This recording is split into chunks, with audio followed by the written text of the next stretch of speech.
আউলিয়াদের একটা দোষ আছে, অবদান নাই। দোষ হইলো আমরার মতো মানুষের মুসলমান বানাইছে। এই অপরাধে আজকে আমাদের জাতিকে ভুলভাল বুঝি তাদেরকে টিকিট দিয়ে আমাদের আউলিয়াদের দরগাগুলোকে অপমান করা হচ্ছে।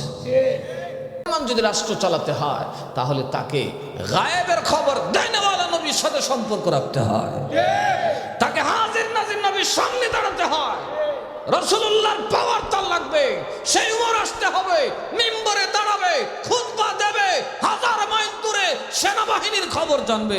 চিল্লা এখন ঠিক না বেঠি?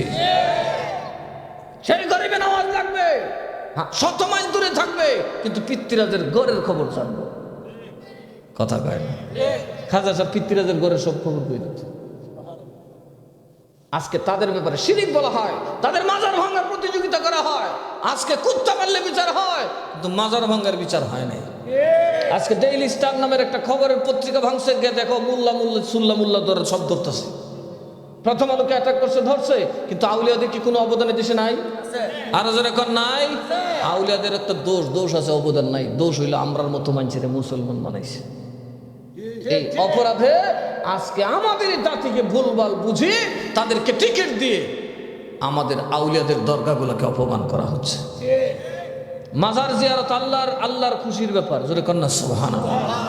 আল্লাহ আপনাকে যত দয়া দিছে, এমনকি ডোনাল্ড ট্রাম্প সহ সমস্ত দুনিয়া সহ ফেরাউন নমরুদ সহ যত দয়া আল্লাহ আপনাকে আমাকে করছে, সব দয়া একসাথে করলে একজন ওলিকে দেওয়া দয়ার সমান হবে না।